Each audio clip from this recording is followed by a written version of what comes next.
Thank you, Emily Rose and Nazanin. Now, let's move on to our top story. And the government has admitted it is unable to stop the expansion of London's ultra-low emission zone. From next Tuesday, nearly 9 million people will be forced to pay £12.50 if they drive an old car in the capital. Yes, lawyers have told ministers that the government's own net zero policies make it impossible to stop Labour Mayor Sadiq Khan's deeply unpopular ULEZ expansion. And there's every chance similar policies will be rolled out across the country. Well, joining us now is political commentator Jonathan Liss. And down the line, we have Prabhdeep Singh, who went on hunger strike over the expansion of ULEZ. Thank you. Well, can we start with you, Prabhdeep, if I may? You feel very passionately about ULEZ. You went on hunger strike. Why are you so opposed to it? Well, actually, this ULEZ is Oh, I think we're having a tricky line with Prabhdeep Singh there. I think if we just try and connect that line, we can talk to you in the meantime, Jonathan. What's your take on ULEZ? Are you pro or against? I just can't believe that anyone would care enough about it to go on hunger strike. I kind of want to know more about it. Because that seems like a little bit extreme as a response. Look, the fundamental point is that actually ULEZ has been in the works for many years. Yeah. There have been numerous schemes from the days of Ken Livingstone when he was London Mayor to clean up London's air. Everyone who's ever been to London, lived in London, knows what it's like to be on a busy road and feel like you can't breathe and feel like there are toxic fumes going into your lungs. And we know that toxic air can kill people. There is documented evidence for that. So everyone agrees that we need to do something about it. And actually, until very recently, there was very little opposition to these plans.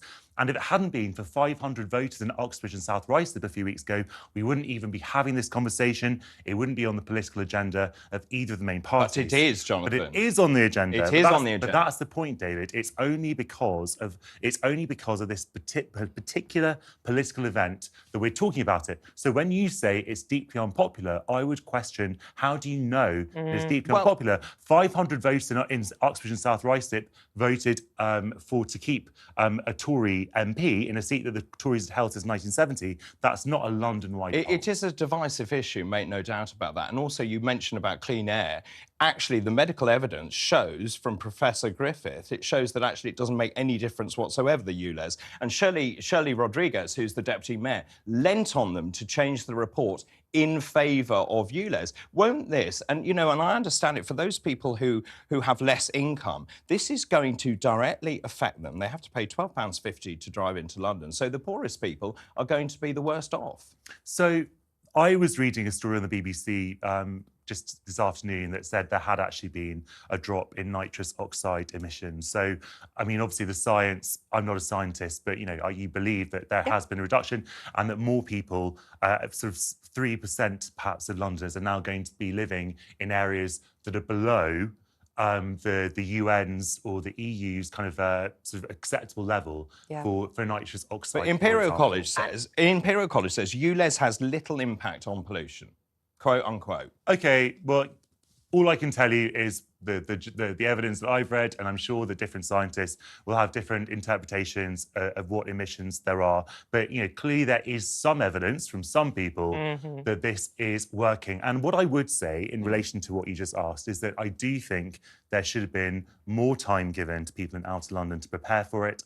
I think that it's good now that there's going to be an increased scrappage scheme. If people are affected by that, obviously there's a cost of living crisis. I think there should be more assistance, but fundamentally, we have to do something about cleaning up air. It's not even about climate change. Yeah. It's about the air that we breathe. It is a health policy. And also, if they do a U-turn on ULEZ now, how people are going to be aggrieved if they've spent so much money on buying and transferring over to electric cars. But I do think we're back connected again with Prabhdeep.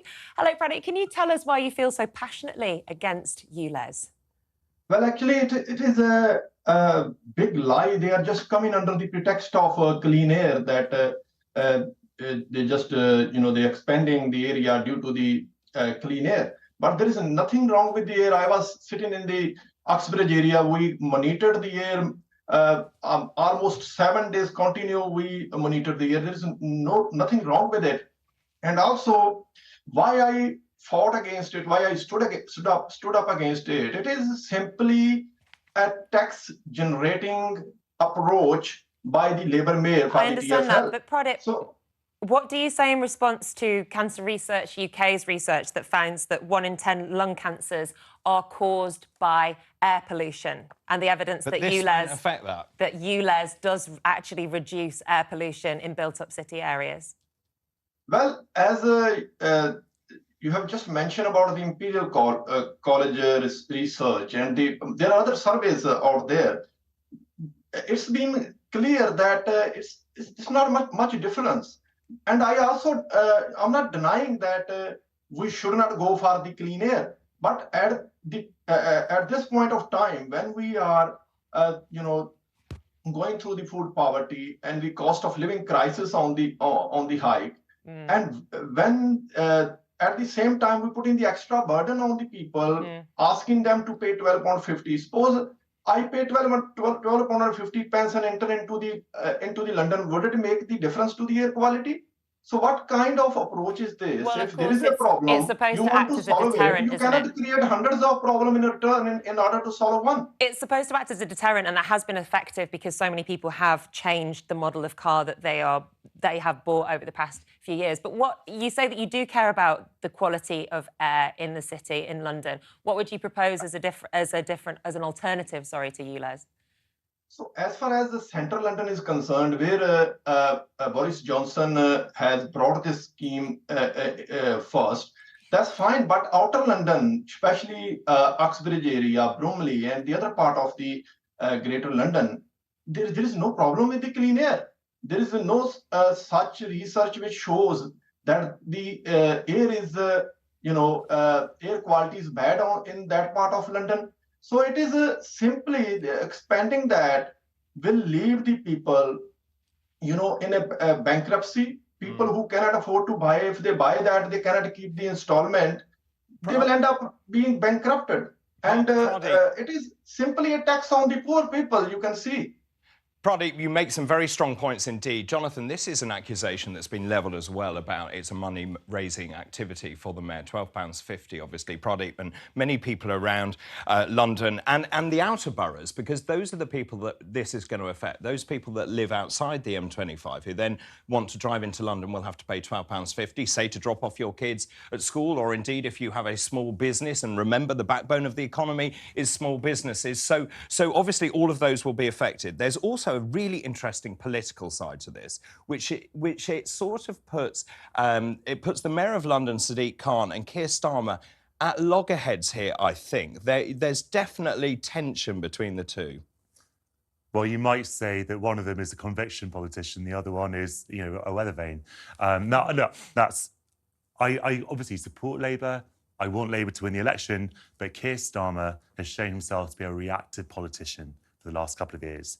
He's not bold enough at the moment. Maybe he will be after he becomes Prime Minister, which I expect he will. He's not bold enough to actually take the initiative and stick to his principles. If he gets a hint from focus groups or from a by-election poll that the public is uneasy about something, he will completely back down. Whereas Sadiq Khan he stood on a manifesto that was about ULEZ. ULEZ dates back to the days of Boris Johnson. He has no political imperative to back down on this. And of course, you have to remember, if you're living inside the North and South Circular, you've already had ULEZ for a long time, and you might be wondering why there's so much fuss given to people out. But I was just going to say, don't you think this is incredibly divisive? Because I think the Uxbridge by-election result is really fascinating. But it was only by 450 that odd doesn't matter. votes. The fact is, actually, we need, I think, my personal view is we want a referendum on net zero. I don't think anyone voted for this. And of course, the reason the government can't do anything is because they've enshrined it into law. And so therefore, they can't actually do anything about Sadiq Khan because they themselves have actually enshrined that into law. But what's the point in devolved powers if you can't actually allow the Mayor of London to take that initiative? And look, we've got a mayoral election. But the Mayor of London, of course, doesn't control the outer boroughs, those outside the M25. No, but we have an election coming up, so let people decide. That's let the people decide in that way. No, it's a really good point. And Jonathan, just going back to you on that point, do you think this is going to become a massive electoral issue? You said that without Uxbridge, we wouldn't be talking about it. And the question I have, really, is do you think that this will become one of those big election issues? No, because unless Sadiq Khan has a secret plan to introduce ULEZ to the entire United Kingdom, that's the only way the Conservatives can capitalise on this. Look, and also the areas that are going to be affected are mostly sort of conservative, safe seats. So seats that perhaps Labour might have wanted to take in a landslide type territory, but which they're not going to. I don't think there are that many marginal seats that could be affected, but perhaps a handful. But it also might not be such an issue by the time the next election, and people will be itching to get rid of the Conservatives. Yeah, absolutely. And I think this ULEZ is such a London-centric issue. People up north aren't talking about it. Not yet, until it's introduced in the north. Labour have already said that Keir Starmer's already said that he will not be rolling this out on other cities. And I understand but when he Jonathan gets says he changes his mind. Yes, he does change his mind, and I understand that. Well, we can worry about that later on. But right now, this is so London-centric. My family, people where I'm from, they don't know what ULEZ even stands for. They may not, but I'm telling you, it will be rolled out around the country. £110 million seems a lot of money to be spending on this when actually there is no medical evidence. Well, no medical... Well, we come back to Nicola. I've got some here. Some data from City Hall. Emissions cut in central London by 46%. From City Hall? Yes, so because that's of by ULEZ. a source, you mean? Oh, David. Oh, right, well, OK, well, David. this is the point, isn't it? So when you actually look, when I look at the actual study they conducted, it found no evidence of health benefits to children's lungs. That was the medical study published in The Lancet, one of the medical journals, and Shirley Rodriguez, then the deputy mayor, lent on them to change the wording of that to suit the agenda of the Mayor of London. Are you saying that we don't have a problem with pollution and clean air in London? Because most people who live in this city would think there is a problem with these issues and we need a greener city and environment and cleaner air. That's not a part I think most people are on board with that. I think the point you made much... But I think the point you made much earlier was the speed. The speed of transition is far too short. But that's... I agree with that. We can all agree with that, but that's a separate issue from the principle of ULEZ and the congestion charge before that, and all kinds of initiatives that people, are bringing out in local government to try and make the environment safer and healthier for the people who live there. There's also another problem. Of course, we have an energy gap. We simply don't produce enough energy. As you know, there were a lot of sort of squeaky bottom moments in the winter because we didn't produce enough energy. And until we do that, of course, the shift to electric vehicles is a non-starter. But you cannot possibly argue that having an electric car or a hybrid car is in no way beneficial compared to a fully petrol or diesel. Of course. 4,000 Londoners die every year prematurely. Like, the numbers are insane. When you compare them to COVID across, nationwide, it's almost the same as what happened with COVID. Show me cause and effect, though, with ULEZ. Show me cause and effect. Well, I know that there are midwives speaking around London. I read a piece last week saying that, when early stage of pregnancy, you'll take a carbon monoxide test, and what's known as the Hackney average is above what is a safe level of carbon monoxide. So we're talking about young mums, pregnant mothers around London who are having unsafe levels of carbon monoxide in their blood.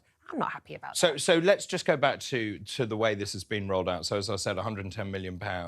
It seems to me that you get £2,000 for a private vehicle. If you have a van or a minibus, it's £6,000 to £11,000. But of course, that only applies to people within the M25. So what about those small businesses outside? I'm with you on that. The M25. Yeah, they're really struggling. Look, I mean, David, I agree with you. And I remember way back when, in 2003, when the congestion charge was introduced, people were also having this conversation, people who lived outside, who weren't going to get a discount, who said their businesses were going to be affected. And whenever you have the introduction of these schemes, you're always going to have people who will suffer. And that if I was a politician, which I'm not, I would be, really having an imperative to help those people. But fundamentally, politicians have to set agendas. They fight on election platforms. They win election on those platforms, and they implement them. And they have to mitigate the negative consequences as best they can. Thank you for joining us.